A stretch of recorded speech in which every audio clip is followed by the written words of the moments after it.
Hey there, Sak here from SAKITECH, and in today's video we are going to review the Pixel 4 XL. So the Pixel 4 XL starts at $899 for a 64GB model, which is a high price tag for the base storage that you get when other phones in the premium segment do offer as much as 256GB of base storage. Pixel 4 XL design is simple, very Google-like. It does look like an iPhone from the rear, but it's not a big deal. The overall design of this phone makes it clear that this is a Google Pixel phone. If I never saw a Pixel 4 and someone just showed it to me asking, what phone company do you think this belongs to? I would say that's probably a Google Pixel phone. The matte finish of the Pixel, both on the rear and on the rim, is highly appreciated because it eliminates fingerprint smudges. And I'm a personal fan of the colored power button. Now the overall design is certainly not for everyone. Either you'll love it, hate it, or are in the middle somewhere. The Pixel build itself is top-notch, and in my hands it feels very expensive,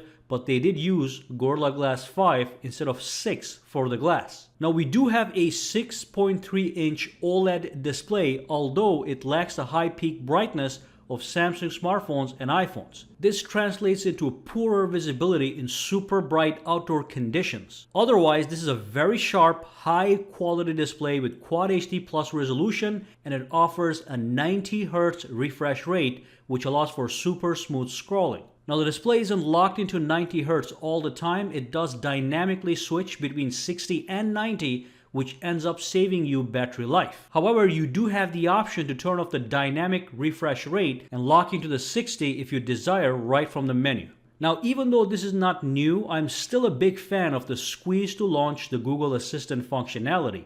It eliminates the need to press buttons or say, "Okay Google," all the time. You just squeeze and you ask and you move on. Also, Google Assistant is locally built into your phone Pixel's neural core, so it's faster to respond to your queries for many tasks without the latency of cloud computing. For me, this is not a big deal, but if you use the Assistant all the time, you are going to see the difference in speed. So watch me quickly squeeze the phone and ask it a question, and notice how fast it is when it's on the Pixel 4 XL. How old is Noam Chomsky? That's fantastically fast. When it comes to the camera, Pixel has the best camera to take photos in the market. To be specific, it has the best standard angle and telephoto cameras in the market. This isn't because Pixel 4 has the best physical sensor, rather it is because of their superior software processing. Now we don't have a super wide-angle lens, which makes Pixel a less versatile camera package. Other flagships like the iPhone 11 and the Note 10 do offer triple camera setups, so you do get 3 viewing angles, and I am all for versatility.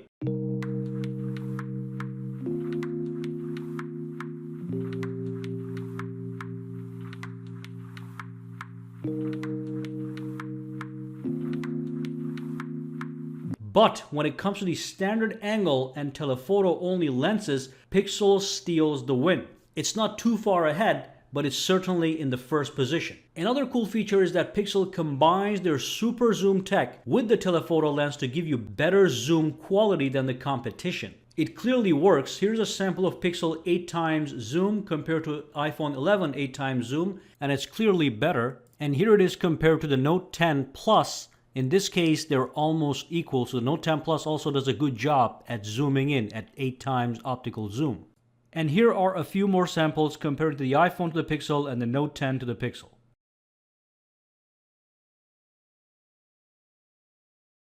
So it's an excellent photo-taking machine, but it's not all roses. Unfortunately, when it comes to the video, Pixel does not live up to its competition. It does not offer 4K recording at 60 frames per second on the rear like the iPhone or the Note. It does have 4K at 30 frames per second. Additionally, the front camera on the Pixel is limited to 1080p at 30 frames per second, while again, the competition offers 4K recording even on the front camera. Now with the camera, one more thing I liked was Live HDR Plus feature on the Pixel, which gives a preview of the final image as it would look after Google's image processing software is done with it. So in your viewfinder, before you take the photo, you see exactly what that photo will look like. That's definitely a useful feature. So that's the camera. King of photos, exceptional zooming capabilities, live viewfinder, lack of versatility, and inferior video compared to competitors. Basically, if you're a photo guy, you must go with the Pixel, but if you're a video guy,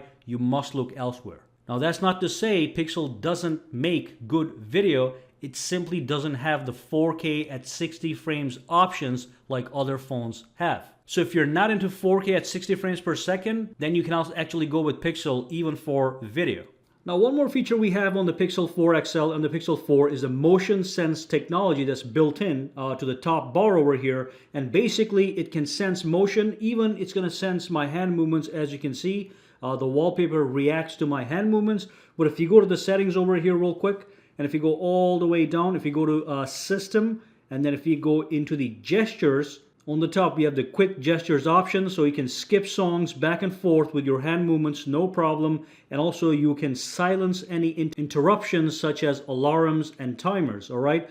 You can also access this menu from Motion Sense right over here. That gives you a little bit more detailed information on the whole thing. So let's quickly launch play music over here. And let me just kill the volume. And let me just pull this up and play a song. And now I'm going to actually skip to the next song. Just by doing this, it's going to go to the next song.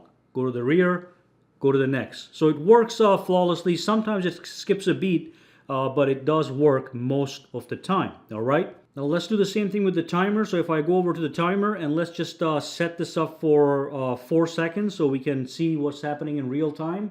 So if I click the timer, let it run out. And I did kill the volume, or maybe not. So let's try to fix this. There you go. With a hand movement, it actually silenced the timer. So right now, it doesn't do much, but what it does pretty good.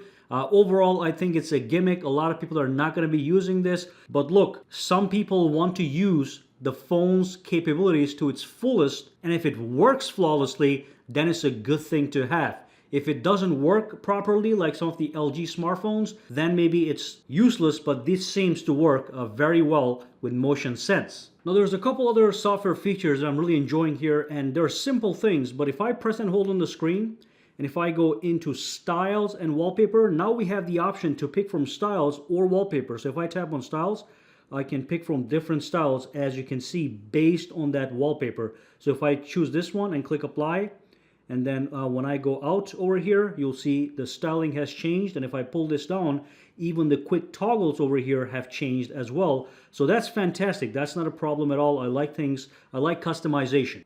And then when you press and hold over here, again, you have so many wallpapers, but these Come Alive wallpapers allow you to actually create your own wallpaper if you want to. For example, I can tap on this one and I can go to Customize, and I can say do it yourself, and I can start drawing things on the actual screen, and it's going to get cleared up, and then I can set that as a wallpaper and even pick a theme. As you can see, it's going to give it a little bit different styles, and then I can set that as a wallpaper, and that's my new wallpaper. Again, it also reacts to my hand movements based on my drawing. All right, so you have some nice customization screens on your actual home and lock screen. So that's fantastic as well, all right? And of course, not to forget this Pikachu wallpaper. If I set this up, I like the fact that it's down there and you can tap on it, okay? You can tap on these guys, and you can also wave at them, and they'll react to your hands. So that's not bad, all right? Just a little fun element on your phone if you care.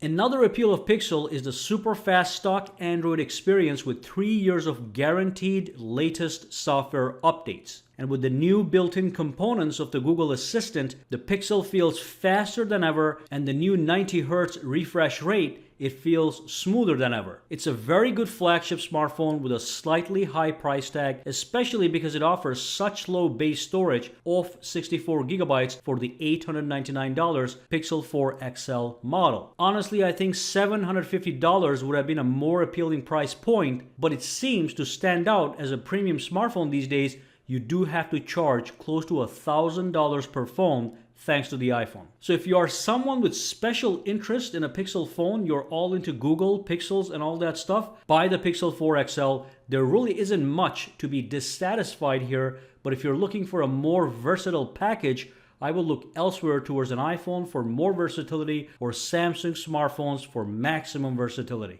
But if you do buy the Pixel 4 XL, you're not going to have many regrets, especially because of that camera. Every photo you take comes out to be really nice in all various lighting conditions. So if you do have any questions, comments, or concerns, drop them down below and let me know. For now, guys, have a fantastic day, all right? Alright, so if you found this video useful, make sure to subscribe to SAKITECH by clicking that button, and also click that bell icon on the side to make sure you get notified every time I upload a new video. And if you do use Twitter, Instagram, or Facebook, you can follow me at SAKITECH online to get the latest updates as well. Alright, have a fantastic day.